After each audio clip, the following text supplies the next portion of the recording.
The goal of this video is to explain the essence of how Bitcoin works without any jargon or scary math. It is not, however, an introduction to what Bitcoin is or why it matters. For that, check out the great intro video at bitcoin.org. With that said, on to how it works. Bitcoin lets people exchange money electronically as easily as sending an email or text. To send money, you use what's called a wallet app to type in an amount, enter or scan a recipient's account number, and hit send. The recipient will then see the money pop up in their account. So how does this work? At a basic level, Bitcoin is just a ledger with account numbers and balances. When Bob sends Carol 5 Bitcoins, his balance goes down by 5 and Carol's up by 5. There's no gold or government-issued money backing these numbers, just people's belief that the numbers are worth something, and a system that prevents unfair changes. Part of this system makes sure no one can spend money from someone else's account. Every time you hit send, your wallet app sends a message to the Bitcoin network describing how the ledger should change, including the sender's and recipient's account numbers and amount to transfer. So what's to prevent a thief from creating a message transferring money from someone else's account? Bitcoin requires a kind of signature on each message to prove that it was created by the true account owner. The signature serves the same purpose as a handwritten signature on a paper check, but it's based on math rather than handwriting. The math comes from the world of cryptography, which is normally used to hide secret messages, but in Bitcoin has been repurposed to prove ownership. Each Bitcoin account number has an associated key that only the true account owner knows and is used to create signatures by encrypting transaction messages.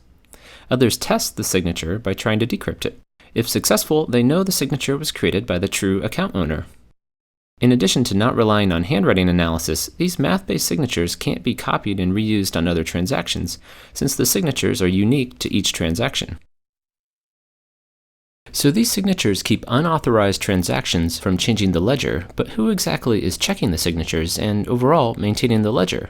Surprisingly, anyone who wants to. One of the main goals of Bitcoin is to provide a decentralized system, meaning no single company or government can control it. Every time someone sends money, a transaction message is passed around to all the people who want to help maintain the ledger, who all call maintainers. Each maintainer keeps a personal copy of the ledger and updates it whenever they receive a new transaction with a valid signature. With ledgers spread all over the world, traffic delays and occasionally fraud can lead to differences in those ledgers. So how does the world decide which version to use? Like in other democratic systems, there's a vote, but it's a bit different than a typical ballot system. Maintainers vote by trying to solve a special puzzle based on their version of the ledger. The first person to solve a puzzle announces their solution, and everyone updates to that version.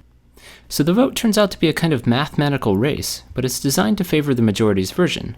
This is because the more people there are working on a particular version, the faster it will be solved. Because new transactions are constantly being generated, this voting process repeats over and over again so maintainers can continually agree about new transactions. So why math problems instead of, say, emailing in votes to decide on a ledger? Without a central authority to register voters, it would be hard to enforce one vote per person. A single person could create multiple accounts to vote more than once, or even millions of times. The math problems prevent this by making each vote have a cost in computers and electricity.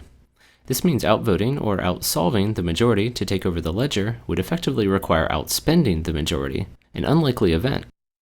So the math enables a fair vote in a decentralized system. Two more important details about how it does this. To prevent someone from pre-solving a puzzle to win the race, each puzzle builds on previous answers, and the winner is not just the most recent solution, but the ledger version with the most total solutions. The puzzles are also extraordinarily special in that there are no tricks to solving them faster, other than by buying more computers and electricity. It's this property that underlies the entire system and gives people assurance that the solutions are truly from the majority and not a clever attacker. A final note about how money is created. Every time a puzzle is solved, a small award is added to the solver's balance, effectively creating money out of thin air.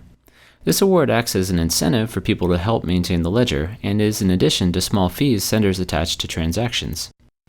Because maintainers acquire newly created money through computation, they are typically called miners, but their main purpose is really to manage the ledger, not to create money. The voting system simply provides a convenient way to randomly distribute money into the world, and in fact, after 2140, no more money will be created.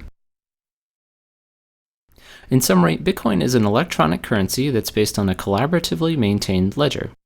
People transfer money by sending messages to maintainers describing where and how much money should move, Maintainers make sure that the messages are from the true account owners by checking digital signatures. And finally, the maintainers reach consensus with each other through a math-based voting process. I hope this gives you a quick sense for how Bitcoin works. If you'd like to dive deeper into the rabbit hole, check out my 22-minute video, How Bitcoin Works Under the Hood. Also, feel free to subscribe for more concise tech explanations.